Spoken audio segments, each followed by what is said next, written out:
netizen, bersama saya dengan Dokter Tata.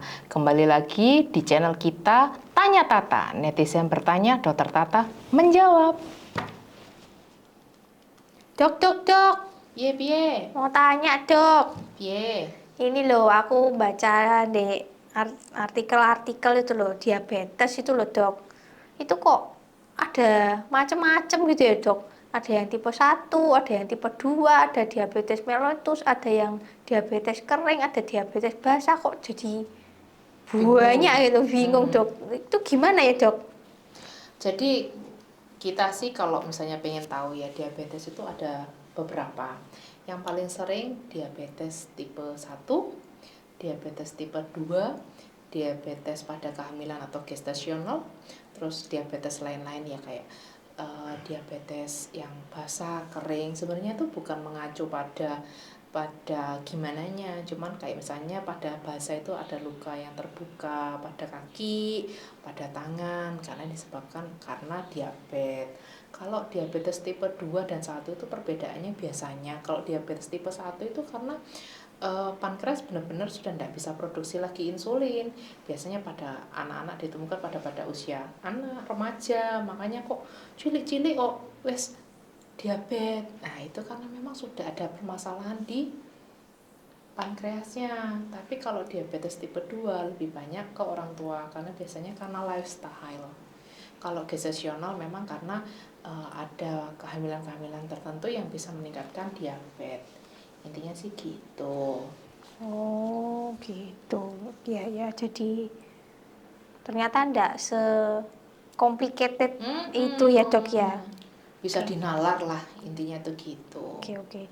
Nah, terus kira-kira tuh orang seperti apa sih yang lebih rentan kena diabetes, Dok?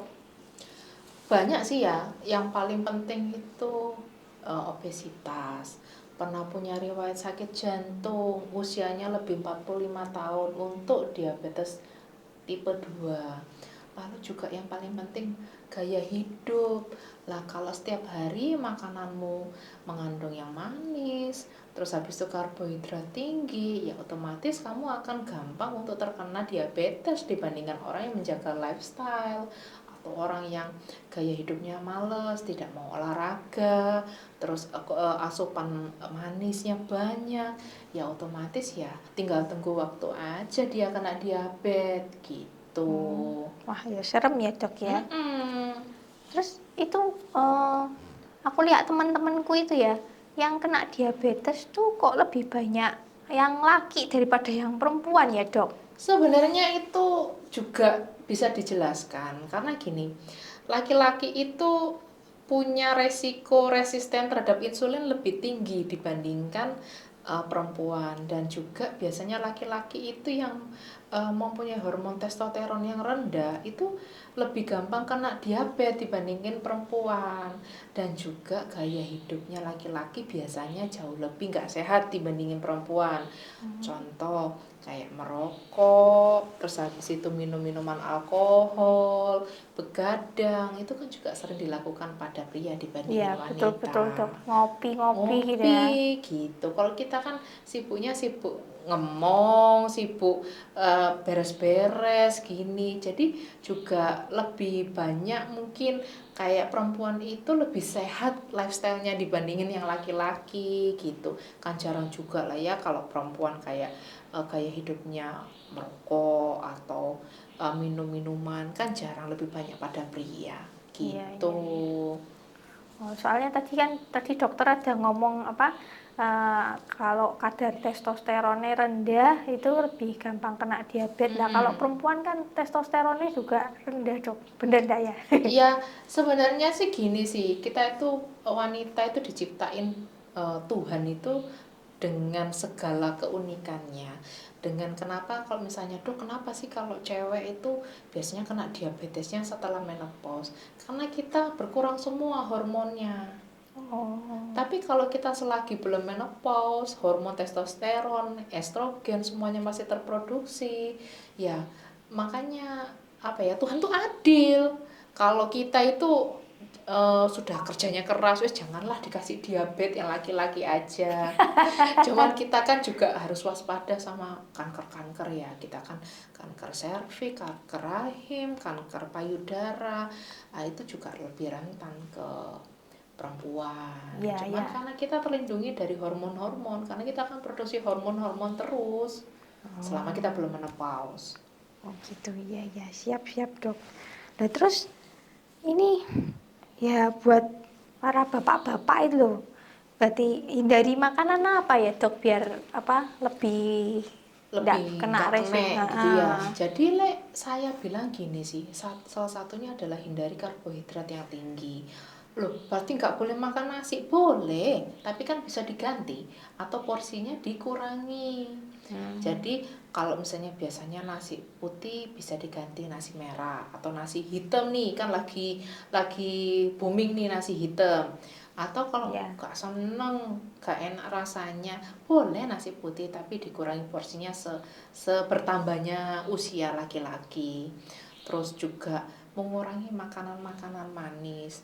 Contoh, kadang-kadang kan eh, kayak kita itu kan makanannya sehat tapi minuman yang mengandung gula-gula. Lah kan sekarang Es teh banyak manis.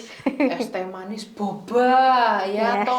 atau kopi, tapi kopinya bukan kopi yang, kalau misalnya pengen ngopi nggak apa-apa, tapi yang tanpa gula atau gulanya dikit aja. Ora sudah pakai gulanya banyak, creamer, terus habis itu saya pakai foam, wadah ya meledak gitu. Latte itu ya Latte dok. latte wes cino wah gitu. Iya ya. Nah, terus selain apa menjaga makanan itu terus kira-kira perlu vitamin B suplemen enggak dok? Sebenarnya perlu banget. Kita tuh perlu vitamin sebenarnya banyak untuk kehidupan. Contoh untuk diabetes itu ya banyak, ada vitamin A, vitamin B1, B12, vitamin C, vitamin D, vitamin E. Itu bagus untuk diabetes. Saya jelaskan ya. Vitamin C, vitamin A, terus habis itu vitamin E itu sama vitamin C itu antioksidannya tinggi. Jadi dia itu kalau dibutuhkan untuk meregenerasi sel juga.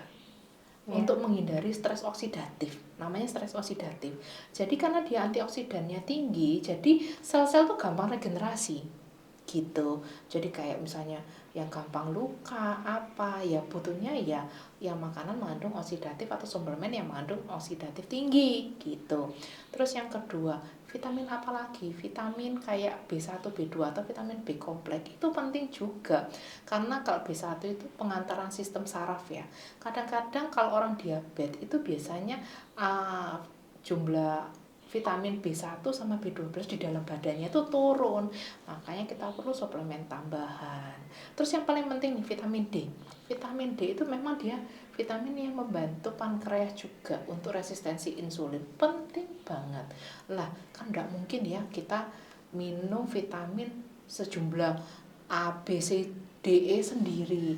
Ya, pinter-pinternya cari vitamin atau suplemen yang gabung itu semua. Jadi sekali minum berapa pulau terlampaui gitu.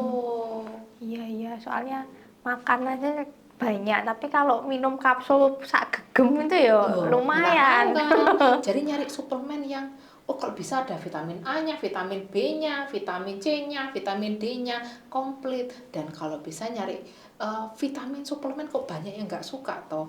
Lah kadang-kadang kan kita bosan ya cuman minum berupa pil, ya cari aja vitamin yang mengandung rasa, jadi nggak bosan kalau diminum Oh iya iya gitu. iya, betul Itu betul. mungkin membantu ya bagi orang-orang yang malas minum suplemen atau nggak bisa ngelek suplemen, harus pakai pisang, pakai apa, nggak apa-apa, minum suplemennya diaduk juga boleh, yang penting komposisinya sudah lengkap gitu. Iya iya iya. Piye, ada pertanyaan lagi nggak? Wis mudeng dok. Mantep.